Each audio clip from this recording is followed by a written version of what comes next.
क्या देख रही हूँ? एक राम बैठा यहाँ भोग लगा रहा, एक राम वहां पालने में झूल रहा।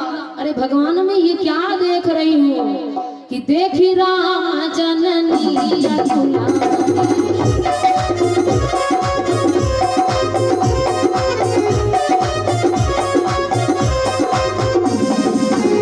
देखी राम जननी अकुलानी प्रभु हंस दीन मधुर मुस्कान।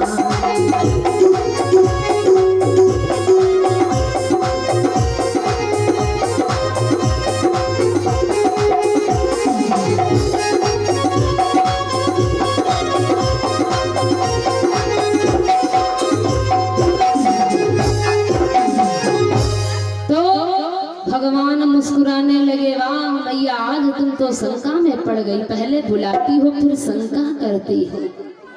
भगवान अब यहाँ पर लीला बंधुओं जब दिखलाई तो कैसी लीला माँ कौशल्या को दिखलाई है राघव ने कि दिख रहा मात ही निज अद्भुत रूप अखंड और रोम रोम प्रतिभेद लगे कोटि कोटि ब्रह्मांड।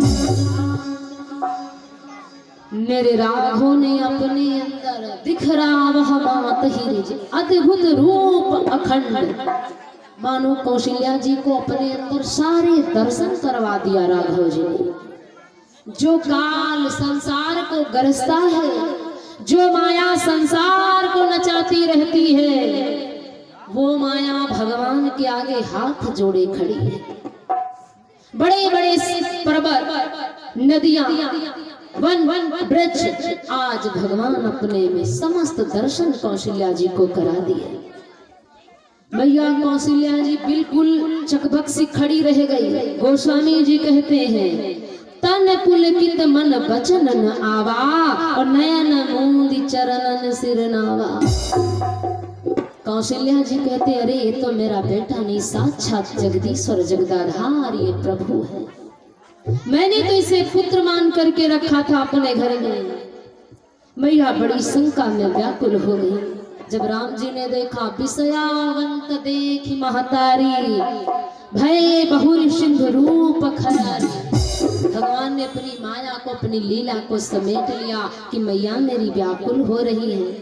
मुझे देख करके भगवान स्तुति करने लगे, मैया ये मर्म किसी को मत बताना कि हम तुम्हारे घर भगवान हैं, और यदि तुमने बता दिया कि मेरे घर भगवान है, मेरा राम भगवान है, तो फिर हमारी सब पूजा करने लगेंगे और फिर तुम मेरी लीला का आनंद नहीं पाओगे। ये मर्म किसी को मत बताना कि मैं भगवान हूँ। इसलिए कौशल्या जी बंधुओं जानती है कि मेरा बेटा ब्रह्म है, मेरा बेटा भगवान है, और ये मर्म दशरथ जी नहीं जानते हैं कि मेरे घर में भगवान है।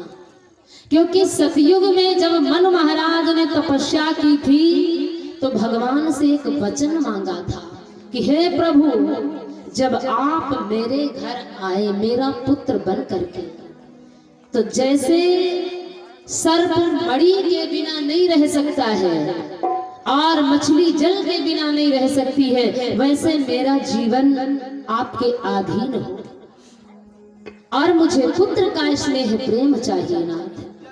इसलिए दशरथ जी महाराज जब ये वचनों में बंधे थे तो राम जी जब वन को जाते हैं तो दशरथ जी की मृत्यु हो जाती, लेकिन माँ कौशल्या को ये बात ज्ञात है कि मेरा बेटा ब्रह्म है। राम जी ने स्तुति की थी कि माँ ये बात किसी को बताना मत।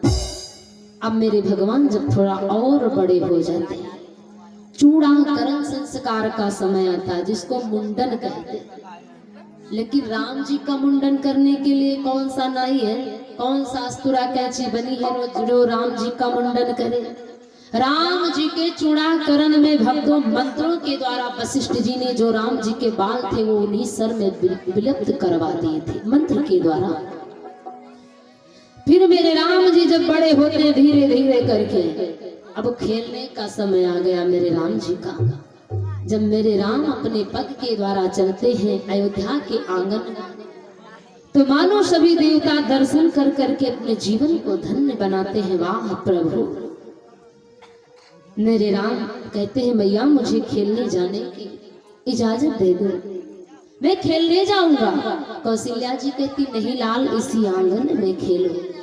कि राघव ललन तेरे कोमल चरण, कहीं कंकड़िया गड़े नहीं जा।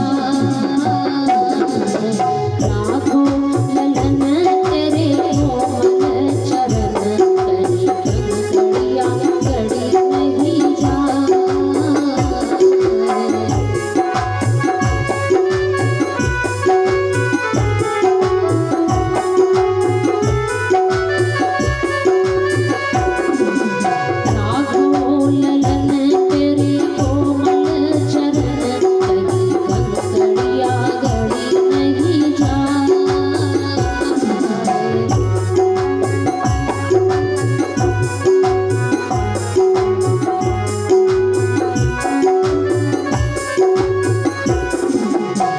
कौशल्या जी कहती है बेटा तुम्हारे बड़े कोमल पाँव हैं, बाहर खेलने के लिए मत जाओ, पाँव में कंकड़ियाँ गड़ जाएगी। राम जी इतने चतुर हैं, कहते हैं माँ मैं चप्पल पहन करके चला जाऊँ।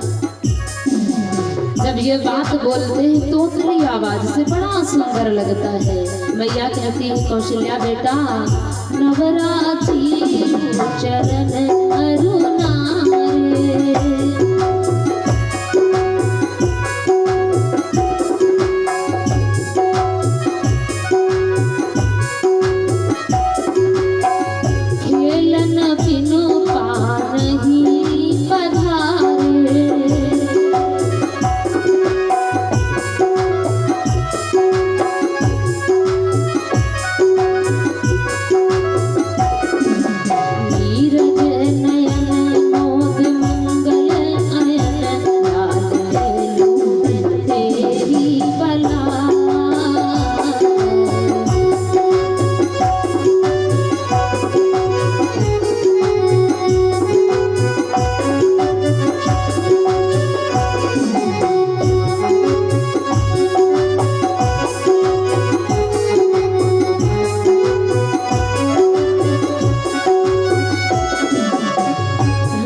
धूप में कुंभला जाएगा। मेरे राघव कहते तो क्या हुआ, छाता लगा करके चला जाऊंगा। बच्चों से माता पिता की कोई बात बनती नहीं, सिवा कट जाने। मेरे राघव कहते तो क्या हुआ, मैं छाता लगा करके जाऊंगा। मैया कहती है सूरज किरण पर असर सरन नमो पड़ा लाल कुंभला।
कुसुमा शरण हर साए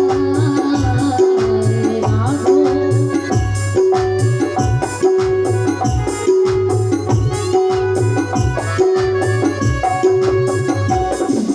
जय हो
मैया नाना प्रकार से कहती है, पुत्र बाहर खेलने को मत जाओ। बेटा यदि तुम बाहर जाओगे ना तो तुम्हारा अंग इतना कोमल है, धूप लग जाएगी, परेशान हो जाओगे, कहीं पीने को पानी नहीं मिलेगा, और तुम्हारे इतने कोमल पग हैं, जाओगे तो कंकड़ियां पाँव में लग जाएंगी, गड़ जाएंगी। बेटा भगवान कहते चप्पल पहन लूंगा। बेटा धूप बहुत है। कौशल्या जी कहती है, मेरे राघव कहते तो क्या हुआ, छाता लगा लूंगा। चारों भाई बड़े आनंद पूर्वक से खेलते हैं, और बच्चे जितना खेलते हैं मानो उतना ही शरीर से स्वतंत्र होते हैं।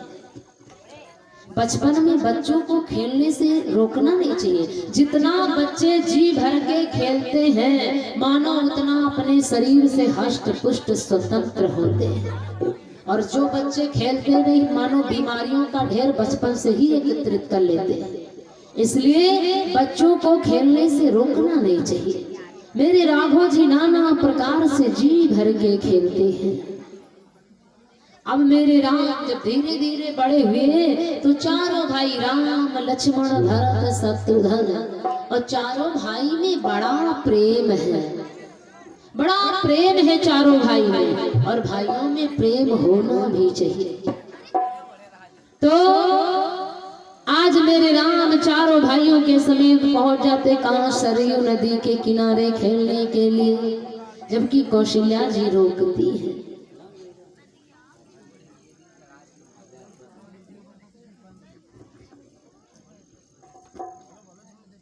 बोलिए प्रभु रामचंद्र भगवान की। और पीछे से कोई नफरत मान रखो का मम्मी लोग हैं? ऐसा नहीं कि यहाँ से दिखता नहीं है, इसीलिए ये ऊंचा स्थान बनाया जाता है कि सब लोग दिखो बराबर से।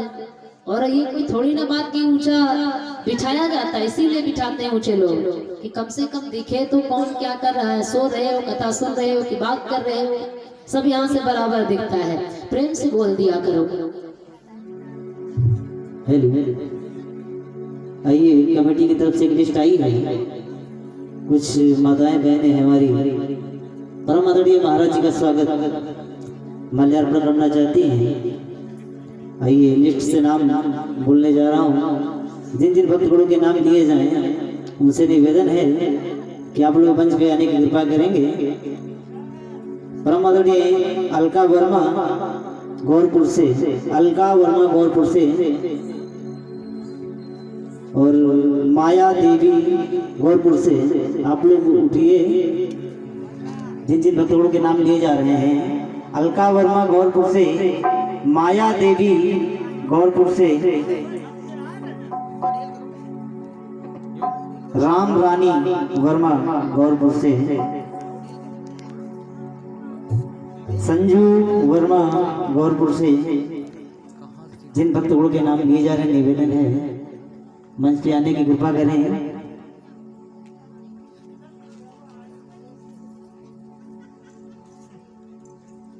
एक बार मीठी मीठी तालियां सभी लोग बजा दें।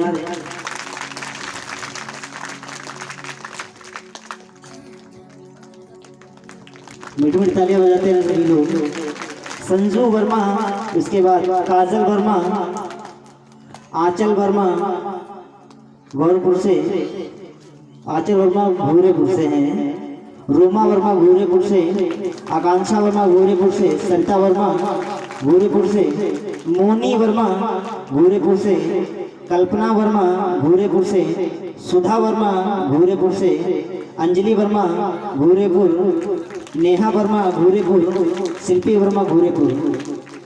जितने भी भक्तों के नाम लिए गए आप लोगों ने सुना होगा शायद, तो आप लोगों से निवेदन है मंच के पास आने की कृपा करें और आप लोगों से निवेदन है मीठी मीठी तालियां बजाते रहें।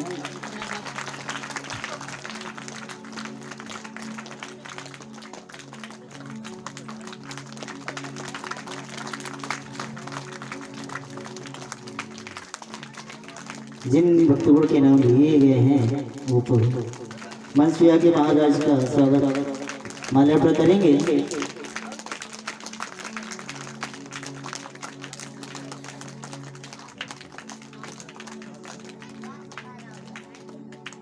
एक बार जोर ताली भगवान के लिए भी आप लोग बजा रहे हैं। बहन जी ने भगवान जी को माल्यार्पण किया। बोले सच्चे दरबार की, बोले शेरा वाली मैया की।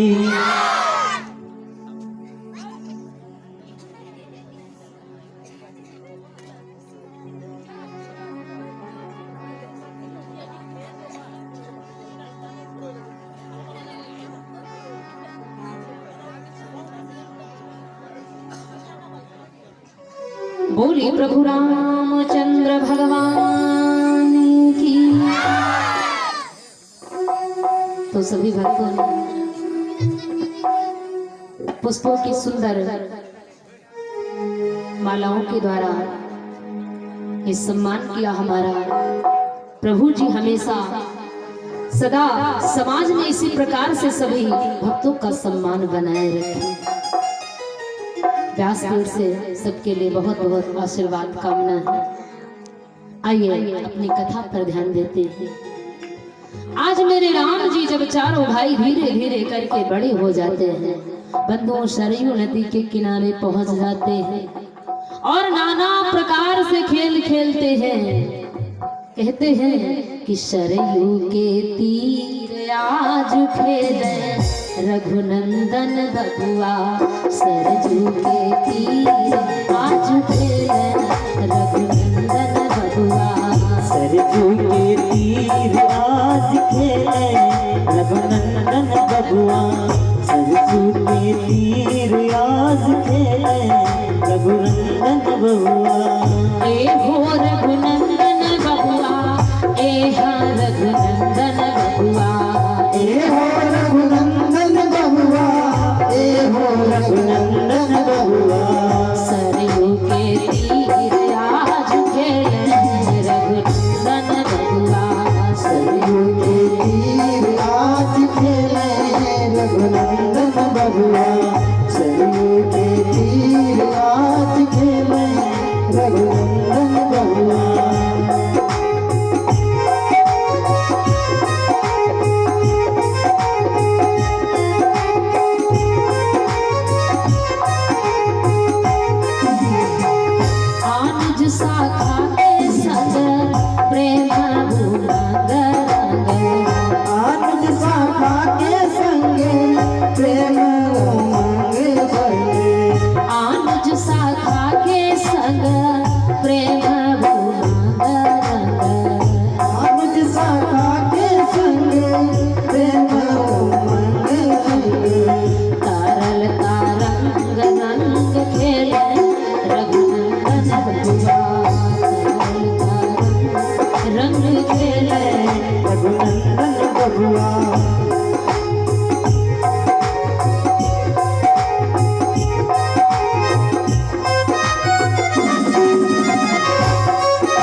करो।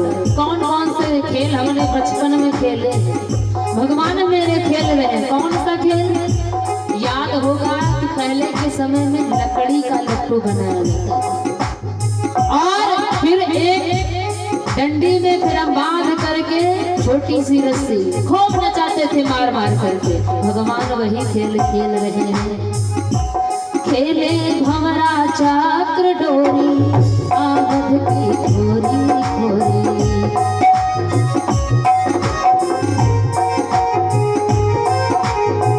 खेले चक्र भंवर डोरी आवध की खोरी खोरी।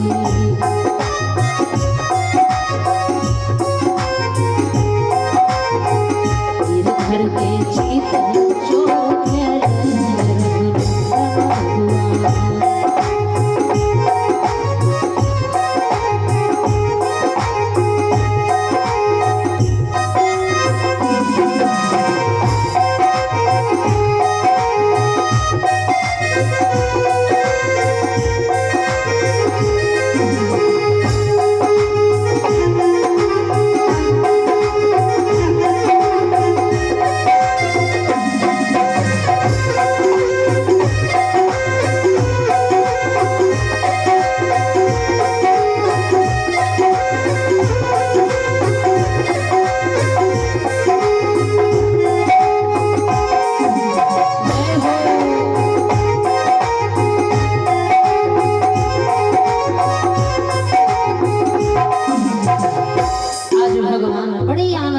से सरयू नदी के किनारे खेल रहे नाना प्रकार के खेलों को।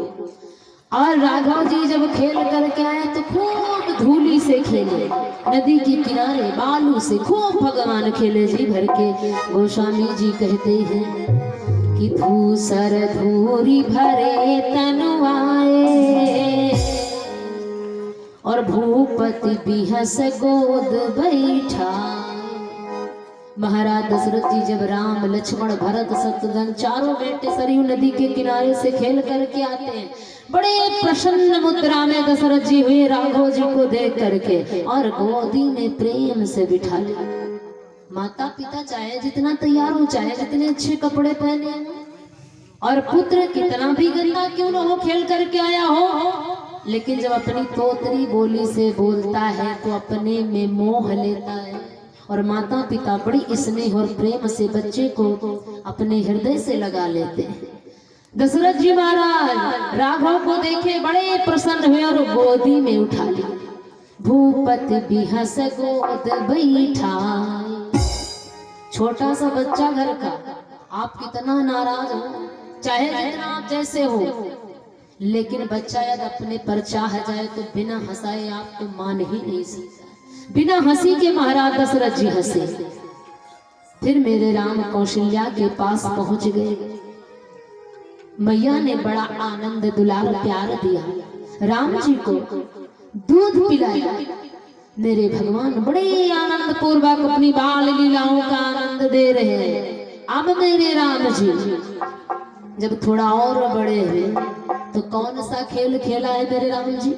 श्री रामायण में भाव आता है कि जब मेरे राम जी थोड़ा और बड़े हुए तो कौन सा खेल खेले चारों भाई? पतंग उड़ाई है कि बचपन राम पतंग उड़ाई।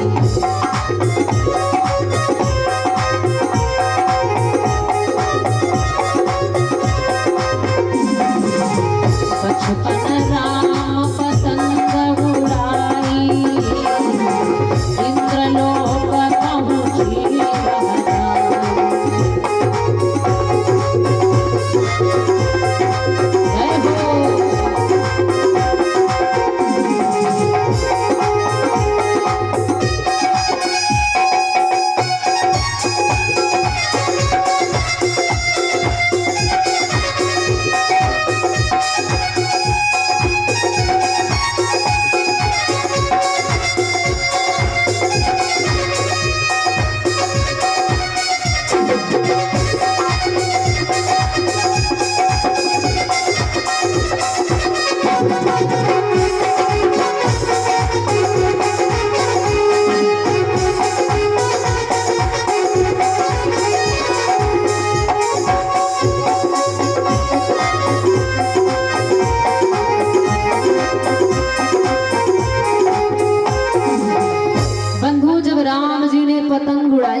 इंद्रलोक को। और जब इंद्रलोक को पहुंची तो जो इंद्र की पत्नी थी रंभा, और रंभा का पुत्र जो जयंत था, जयंत की पत्नी जो थी चंद्रकला, जब उस पतंग को देखा भगवान की, आज मोह गई उस पतंग पर। मन में विचार किया जब इतनी सुंदर ये पतंग है तो भगवान जाने उड़ाने वाला कितना सुंदर हो। मन में कल्पना करने लगी और उस पतंग को पकड़ करके बैठ गई। मन में विचार किया जब तक पतंग उड़ाने वाले के दर्शन नहीं कर लूंगी मैं पतंग को नहीं छोड़ सकती। तीनों भैया कहने लगे भैया हम सभी की पतंगे तो दिख रही लेकिन तुम्हारी तो कोई पतंग का पता ही नहीं। राम जी कहने लगे भैया उड़ाई तो हम भी हैं लेकिन मेरी पतंग का पता नहीं, मुझे भी लग रहा है कि डोरी मेरे हाथ में और पतंग को किसी ने पकड़ लिया। तो कहा हनुमान जाओ पता लगाओ। अब लेकिन शंका होती होगी कि हनुमान जी यहाँ कहाँ आ गए। हनुमान जी तो राम जी को किस किस्सा में मिले ऋषिमुख पर्वत पर, और यहाँ हनुमान जी कहाँ। शंका होती होगी। भोलेनाथ जी कथा सुना रहे, भवानी माँ कथा सुन रही है। भवानी मैया कहने लगी यहाँ कहाँ हनुमान जी हैं स्वामी, अभी तो हनुमान जी से मिलन ही नहीं हुआ। भोले बाबा कहते हैं देवी शंका मत करो। जब मेरे राम जी अयोध्या में आए तो नाना प्रकार से रूप धारण करके देवता दर्शन का लाभ लिए। उस समय भोले बाबा मदारी बने थे। देवी मैं भी गिरिजा कहूँ एक मैं चोरी, हे गिरिजा मैंने भी एक चोरी की, मैं भी मदारी बन करके गया था और हनुमान जी को साथ में बंदर बना करके ले गए थे। तो ये जो हनुमान जी ये तभी से उनके पास हैं क्योंकि जब मदारी बन करके गए और हनुमान जी को साथ लेकर के गए भोले बाबा तो हनुमान जी बहुत नाचे हैं अयोध्या में। तो राम जी देख करके बड़े प्रसन्न हुए, लेकिन जब भोले बाबा चलने लगे हनुमान जी को लेकर के तो राम जी रोने लगे। और राम जी जब रोने लगे तो महाराज दशरथ बड़े परेशान कि मेरी अयोध्या की राज में क्या ऐसी कमी जो मेरा बेटा रोता है। राम तुम क्यों रोते हो।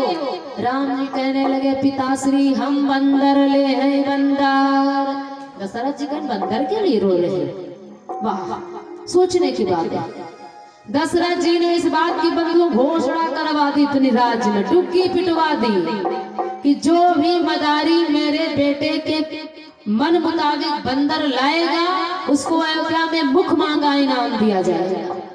अयोध्या में देश भर के मदारी और देश भर के बंदर, नाना प्रकार के बंदर। अब आजो भैया चले जाओ अयोध्या में तो वहां से प्रसाद लाना मुश्किल है। हाँ सब तीर्थों की बात तो अलग है लेकिन अयोध्या से प्रसाद लाना मुश्किल, इतना बंदर है क्योंकि राम जी बंदरों से बड़ा प्रेम करते हैं।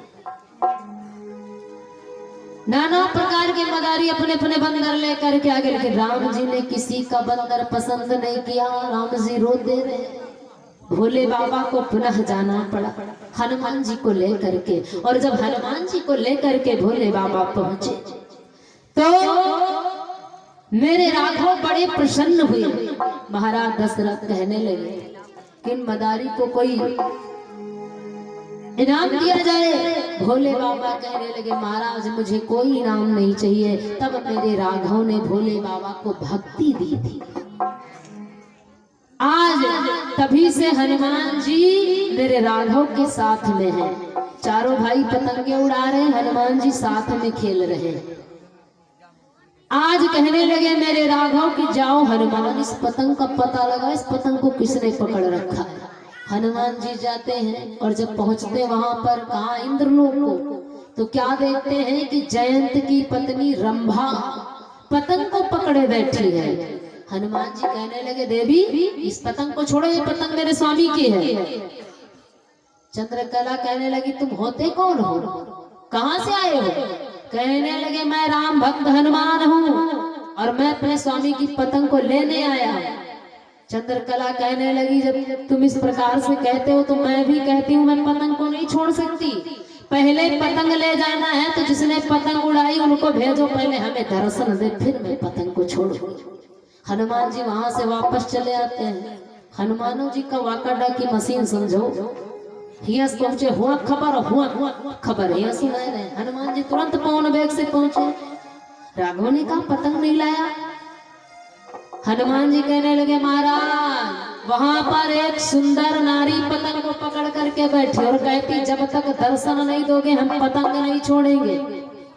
तो राम जी कहने लगे हनुमान जाओ उससे कह दो कि पतंग को छोड़ दे और हम उन्हें दर्शन चित्रकूट में देंगे। हनुमान जी जाते हैं, बता देते हैं, देवी पतंग को छोड़ देती है। इसी पर भक्तों जब भगवान चित्रकूट में मां जानकी के समेत स्फटिक शिला पर विराजमान होते हैं, तब वो जो चंद्रकला है ना वो जयंत की पत्नी है। जयंत मन में विचार करता मैं पहले परीक्षा करूं ये ब्रह्म है या कोई और है। तभी सीता के वक्ष स्थल पर अपनी चोंच का प्रहार करता है। आज राघव अपनी पतंग को जब पा जाते हैं, चारों भाई आनंद पूर्वक से अपने महल को लौटते हैं। शाम के समय में माताएं सुंदर सुंदर लोरियां सुनाती हैं अपने अपने बच्चों को, फिर सैया पर लिटाती हैं। प्रातः का जब समय